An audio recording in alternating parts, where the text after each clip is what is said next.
Good day to you. My name is Teacher Arvin, and I am very excited to bring you today's lesson. So set your mind, ready your heart, and brace yourselves, for we will take a journey to discover the contemporary period in the Philippines. Philippine literature in the different languages kept growing, especially when new novels came out during martial law and when serious literature came back in the 1960s and 1970s.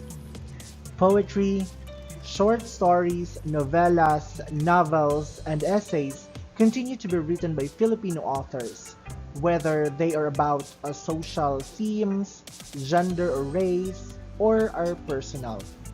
Certainly, the growth of writers' workshops in the Philippines and abroad, as well as the vast amount of materials available to them through the mass media, including the internet, have increased the Filipino authors' awareness of their craft.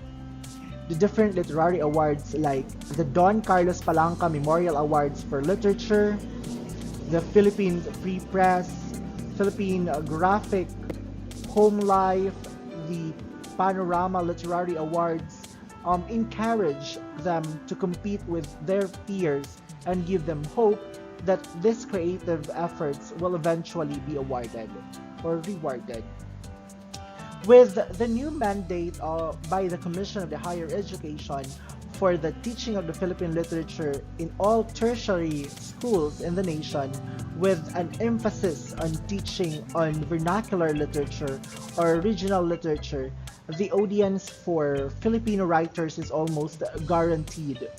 And perhaps it won't be long until a national literary finds its place among the world's literature.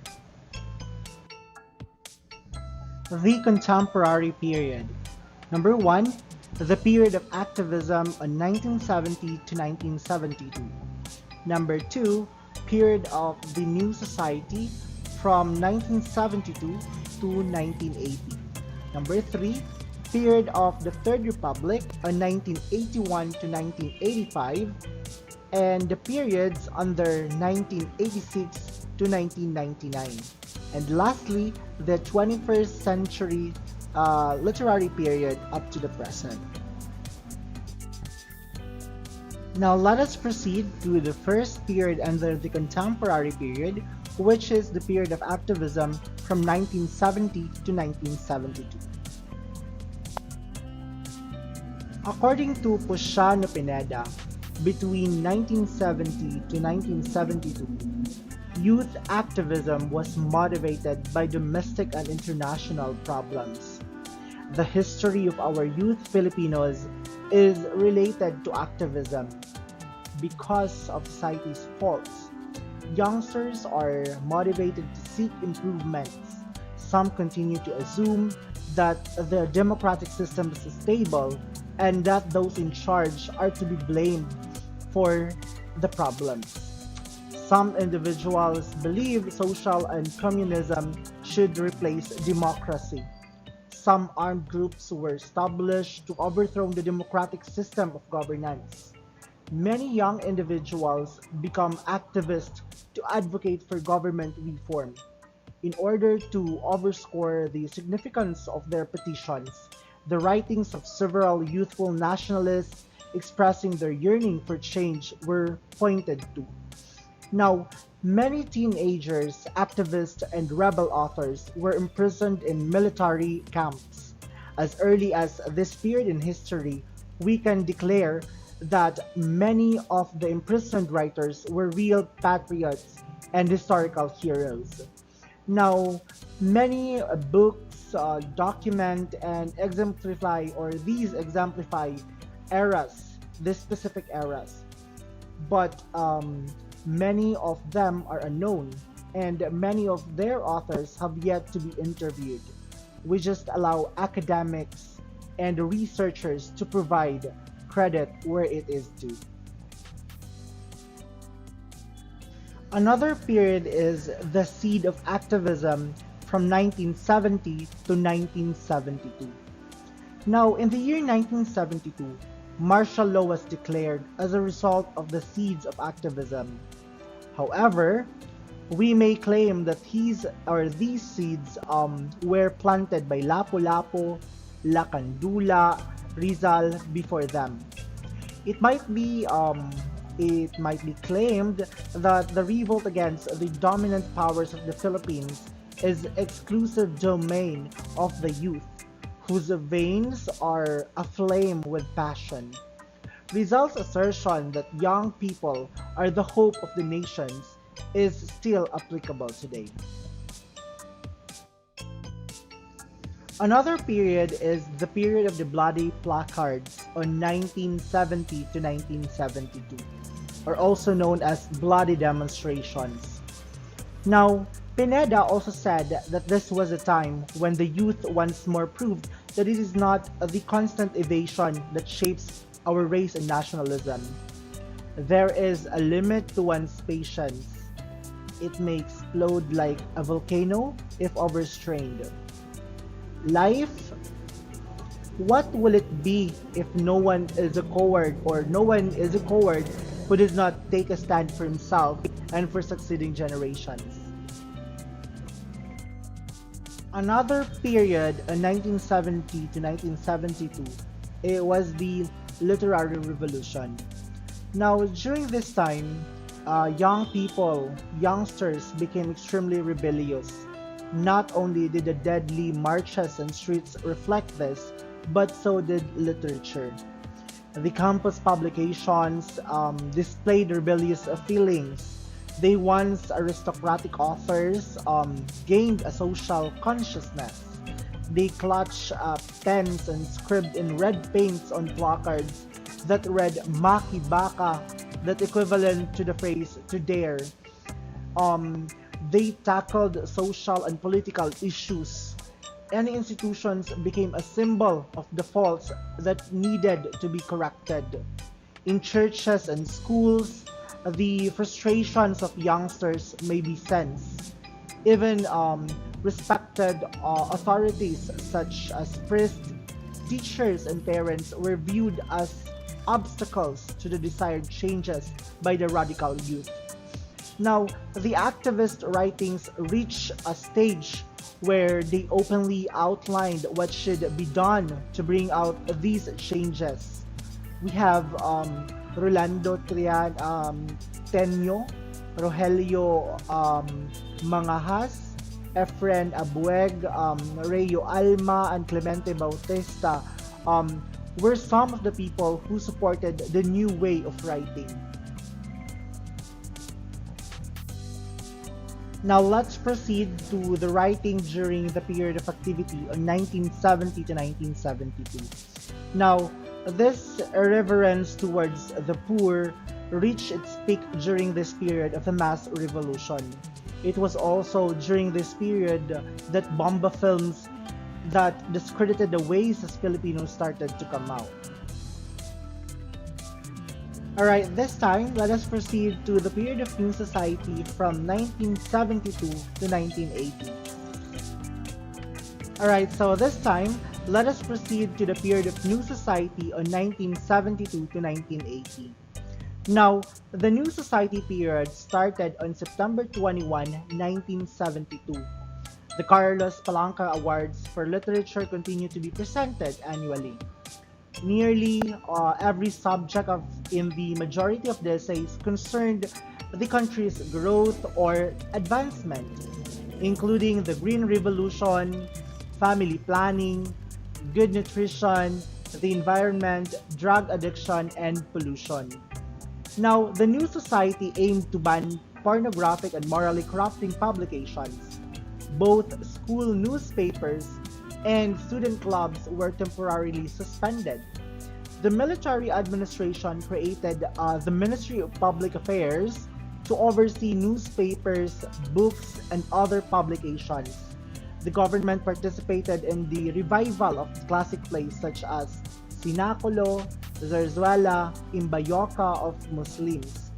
To provide a venue for these publications, the Cultural Center of the Philippines, the Folk Arts Theater, and even the Historic Metropolitan Theater were reconstructed. The singing of both Filipino and English songs are or was rewarded. Those who were deployed overseas popularized several Filipino tunes. The weekly journals Kislap and Liwayway continued or contributed significantly to the growth of literature, and numerous works by our authors have been published through various methods. Now let's move on to the Filipino poetry during the period of the New Society from the year 1972 to 1980. Now most poems themes deal with patience, respect for native culture and customs, and the beauty of nature and surroundings. Those who wrote poetry during this period were Ponciano Pineda, Anisito Silvestre, Jose Garcia Revelo, um, Benvenido Ramos, Vicente Di Masalang, um, Lopez Francisco, and Pelegio Sulit Cruz. Many more composers added their bit during this period. Among them were like Freddie Aguilar, Jose Maria Chan, and the group Tito, Vic, and Joey. Anak by Freddie Aguilar during this period became an instant success because of the spirit of emotions revealed in the songs. There were even translations in Japanese and other languages. Now let's move on to the play under the New Society in the year 1972 to 1980. The government took the lead in reviving old plays and dramas like the Tagalog Zarzuela, Sinakolo, and the Imbayoka of the Muslims, which were presented in rebuilt Metropolitan Theater, the Folk Arts Theater, and the Cultural Center of the Philippines. Now, many schools and organizations also presented varied plays. Sining Imbayoka was a play out on by Mindanao State University, and it was shown at the Cultural Center of the Philippines. Now, in the year 1977, the Tales of Manabu, the new style of rock opera, were also added to these presentations. This was performed by Celeste Legaspe, Lea Navarro, Haji Alejandro, Boy Camara, Anthony Castelio, and Ray Dizon, and choreographed by Alec Reyes. Even the president's daughter, who was a former at that time or performer of that time, played the main role in both Santa Juana and Coral and the Diary of Anne Frank. Now let us proceed to the radio and television on 1972 to 1980. Now radio continued to be patronized during this period. For those who did not have television, plays such as Si Matar, Dahlia, Ito Ang Palad Ko, and Mr. Lonely provided entertainment on radios. Now, even the new songs were first heard over the airwaves. However, many performing artists in radio moved over to television because of higher pay. Now, among these were Agosto Vecta, Jenny Palomo, Mary Tagasa, Lina Pusing, and Esther Chavez. Popular television plays were Gulong ng Palad, Flor de Luna, Annalisa, Superman, and Tarzan were also popular among teenagers. Alright, so let's proceed to the Filipino films on 1972 to 1980. Now, a yearly Pista ng Pelikulang Pilipino, yearly film festival was held during this time. So, during the festival, which usually lasted for a month, and only Filipino films were shown in the all theaters in Metro Manila. Now, even up till today, it's still existing. And the prizes and trophies were awarded to the end of the festival in recognition of the excellence in filmmaking and in the role performances. New films, kind of films without sex or romance, started to be made, but which were nevertheless well received by the public. Among these were Maynila sa mga kuko ng liwanag, Another is Minsay Isang Gamu-Gamo. Ganito kami noon, paano kayo ngayon? Insyang, Agila, and sex films could not be shelved. Also, foreign as well as local films dealing with bold themes were the vehicles of producers to earn more money. Alright, so this time, let us continue to the comics, magazines, and other publications during the period of New Society. Now, newspapers adopted new forms during this period, and people were more interested in news about economic growth, discipline, culture, tourism, and other similar topics than in sensationalized stories about murders, rapes, and robberies. The leading newspapers during this period were Bulletin Today, Times Journal, People's Journal, Balita, Filipino Express, Philippine Daily Express, Evening Post, and Evening Express. Alright, so this time, let us proceed to the period of the Third Republic from 1981 to 1985. Alright, so this time, let us move on to the period of the Third Republic from 1981 to 1985.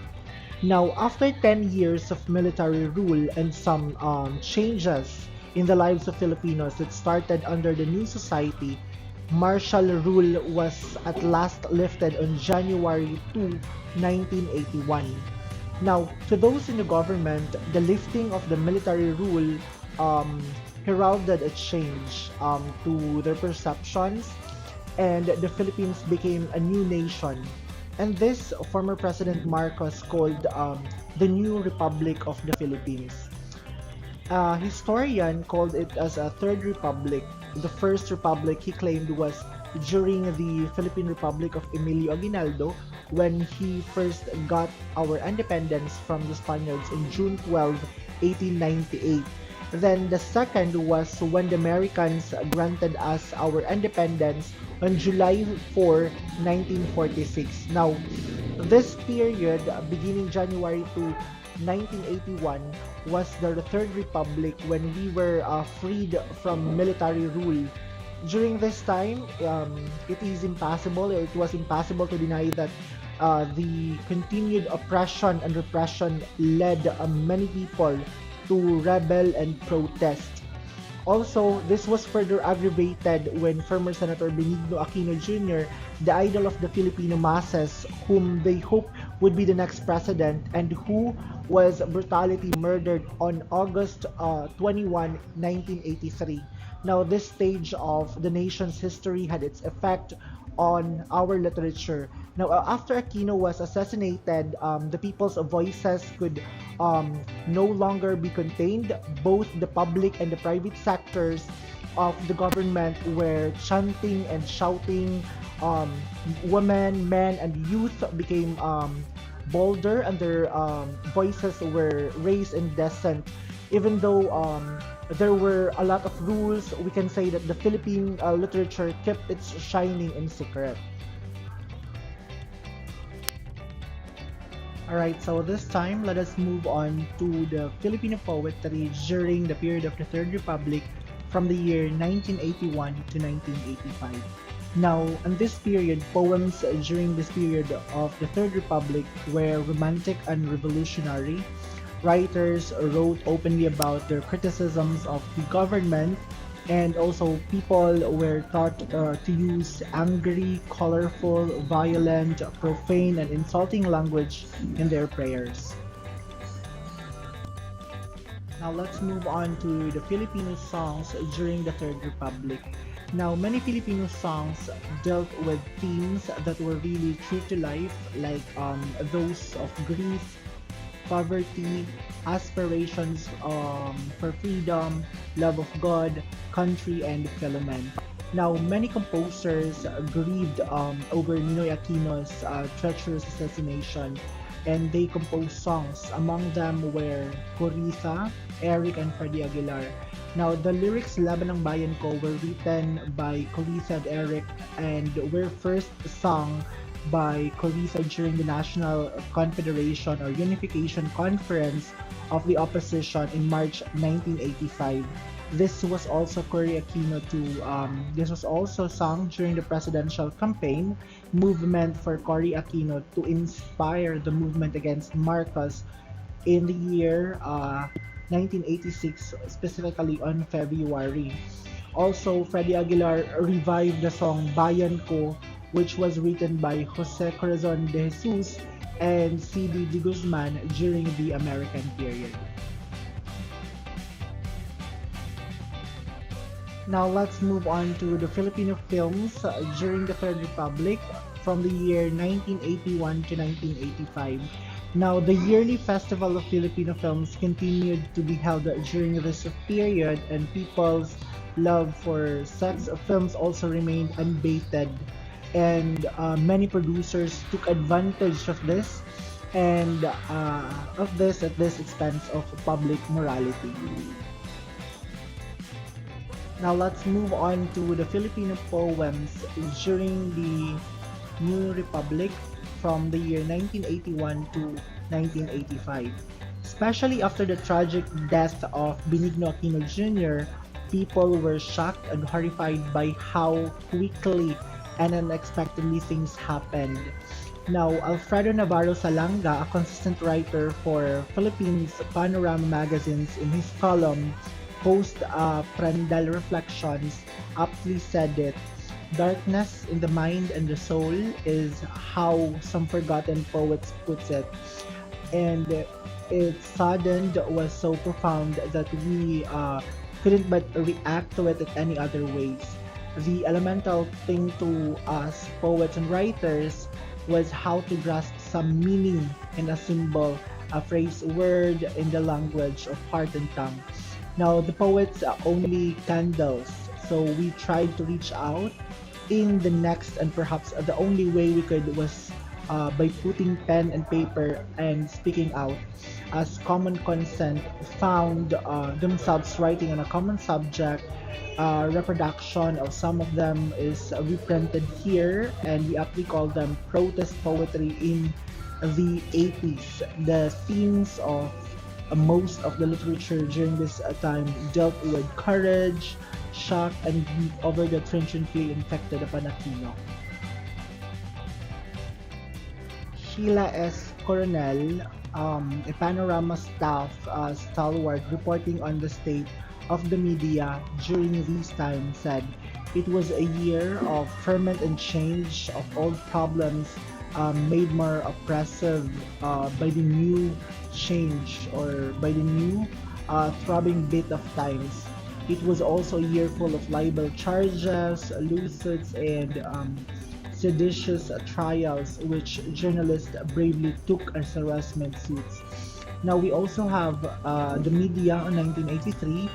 The Jaja Justice for Aquino, Justice for All movement called for a boycott of a government-controlled newspapers in protest of media suppression.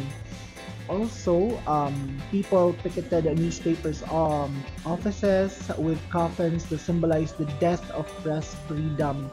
On campuses, newspapers were set afire to protest the lack of freedom of expression.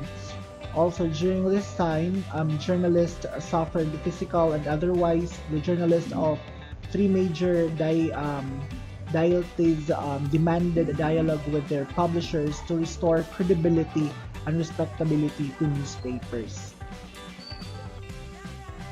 Now let's proceed to the periods from 1986 to 1999. Now, from the periods 1986 to 1999, history takes another twist. Once more, the Filipino people regained their independence, which they lost 20 years ago.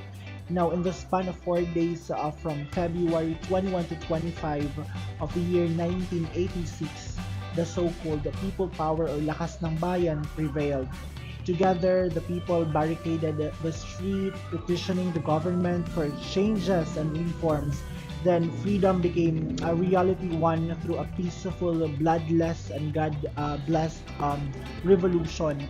Philippine society was in turmoil for a weeks or 4 weeks, but the rejoining of the press, Marcos was toppled from power, was shared euphoria.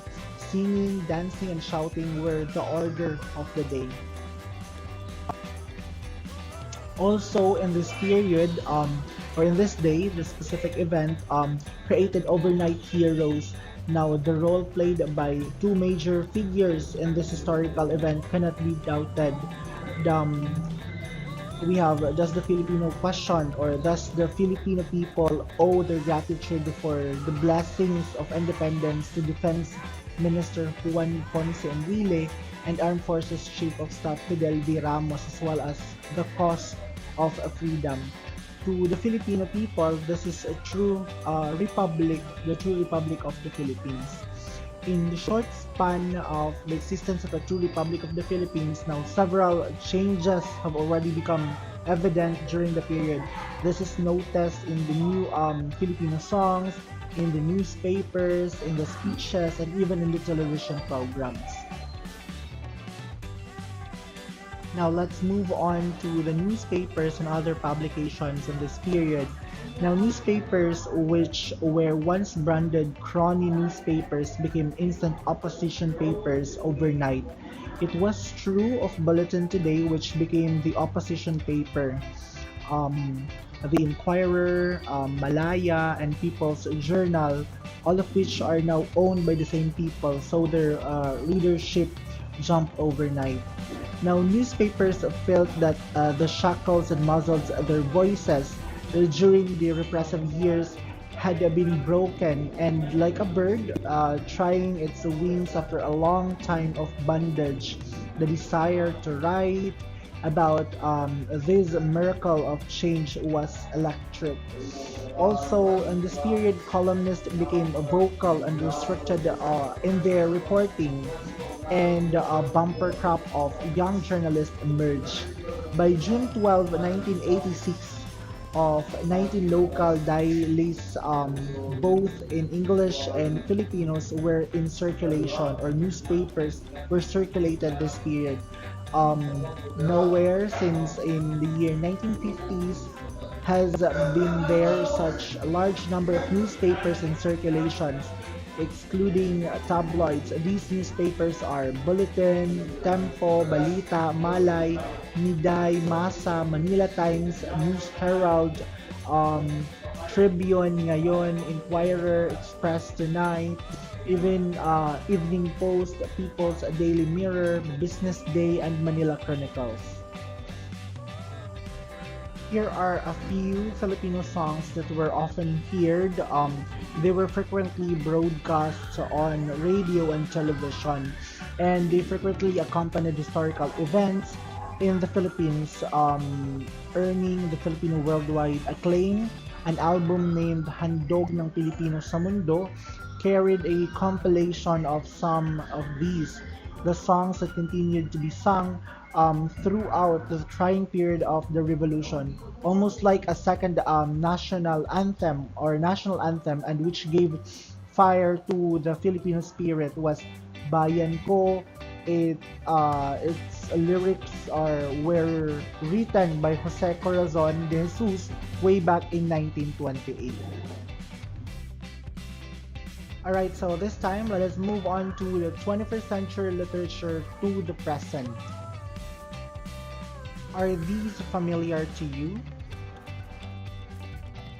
21st century literature is a new literary work, and it was created in the last decade, and it has imaginative writings, deals with current issues, and reflects technological culture, frequently deviates from traditional writing, and traces artistic representation of shared and familiar experiences.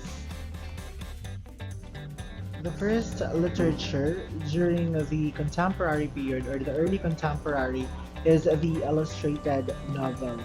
Illustrated novel, story through text and illustrated images, 50% of the narrative is presented without words. The reader must interpret the images to comprehend the story completely. Textual portions are presented in traditional form. Some illustrated novels may contain no text at all and span all genres. Examples include The Invention of Hugo Cablet by Brian Selznick and The Arrival of Shantan. Another literary piece is the digifiction. Now, digifiction is a triple media literature, combines three media, the book, movie, video, and internet website to get the full story. Students must engage in navigation, reading, and viewing all three forms. Patrick's Garman's Skeleton Creek and Anthony's Zyker's Level 26 are examples. Another type of genre during the early contemporary is the nonfiction. Nonfiction is based on facts and the author's opinion about a subject, and the purpose of nonfiction writing is to inform and sometimes to persuade. Its examples are biographies, articles from textbooks in magazines, and newspapers.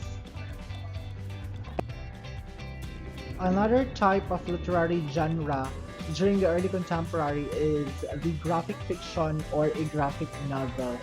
It is a comic book narrative that is equivalent in form and dimension to prose novel. That's according to Campbell of 2000 and page 81.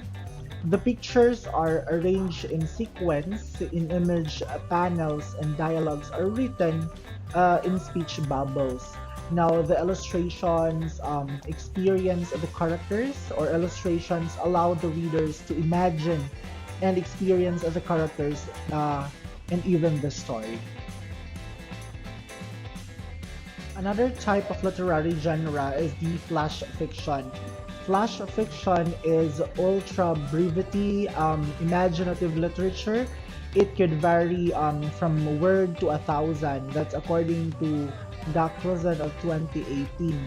It's known as micro. When we say micro, like small, so micro stories, postcard fiction, and nanotales or very short. According to Sustana 2020, most flash fictions have common features. One, brevity. Flash fiction presents few words as possible. Second, complete plot. Flash fiction emphasizes plot development, and it has story beginning. The story has beginning, middle, and ending. And the last one is the surprising ending. Now, usually this flash fiction successfully hallmark is its end of story twist. So meaning to say the ending of the story has a twist on it. So it has surprising ending. Another literary genre is the doodle fiction. Now, a doodle fiction is a literary presentation where the author incorporates doodle writing. So it means that in this literary types or type of fiction, drawings and handwritten graphics is place of a traditional font, and drawings enhances the story, often adding humorous elements. So examples include The Diary of a Wimpy Kid of Jeff Kenny and Teeny Failure by Stephen Pastis. Another literary genre on the early contemporary is the text talk novels. Now, it talks about blogs, emails, and IM format narratives, and usually stories are told almost entirely in dialogue, simulating social network exchanges. Another type of literary genre in the early contemporary was the chicklet or the chick literature. Now, it is a genre of fiction which addresses the issues of modern womanhood, often humorously and enlightedly attacked or lightheartedly attacked. And chicklet is typically features a female protagonist. So it means that the main character in the story is a female whose femininity is heavily thermalizing in the plot. Also, we have here some examples. We have Scarlett Bailey's The Night Before Christmas and Miranda Dickinson's It Started with a Kiss are examples of this chicklet literature. Another literary piece during the contemporary period is the six-word flash of fiction. Now we have here an example: Ernest Hemingway, For Sale, Bailey Sachs Never Win. We also have another Margaret Atwood, Longed for Him, Got Him, Shit. So it means that it contains six words only, and it's considered as a flash of fiction because it's just very fast to read. At the same time, there are only few words in it. Another genre is the creative nonfiction, also known as literary nonfiction or narrative nonfiction. Now, it's a genre of writing that uses literary styles and techniques to create factually accurate narratives.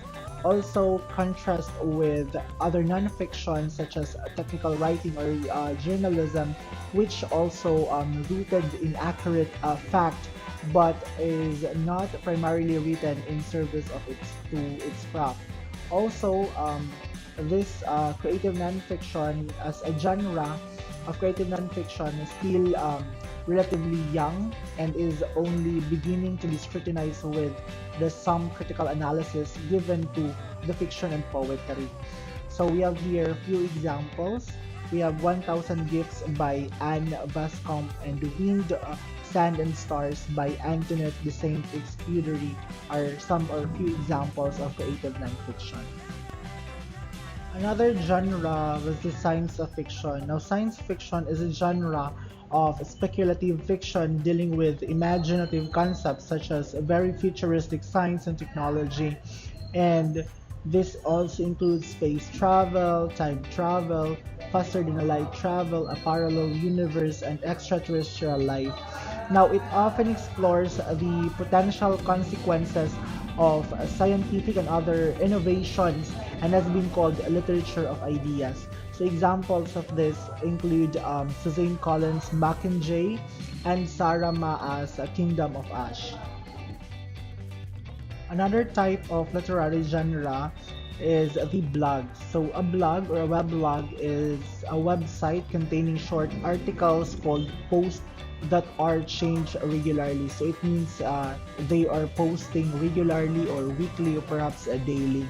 So some blogs are written by one person containing his or her own opinions, interests, and experiences, while others are written by different people. So another type of genre in literature is the manga. Now, a manga, it is used in the English-speaking world as a generic term for all the comic books and graphic novels originally published in Japan. In the Philippines, we have the so-called spoken poetry, which is part of the 21st century literary genre or literature in the Philippines. So spoken poetry, orally art, or this is considered as art that focuses on aesthetic of wordplay and intonation and voice inflection. Okay, so lastly, we have the flip top in the Philippines. Image result for flip top, meaning flip top battle or rap battle league, flip top for short. So is the first and largest running professional rap battle conference in the Philippines, founded by Alaric Riam Yuson, known as Enigma in 2010, and the league promotes Pinoy hip hop.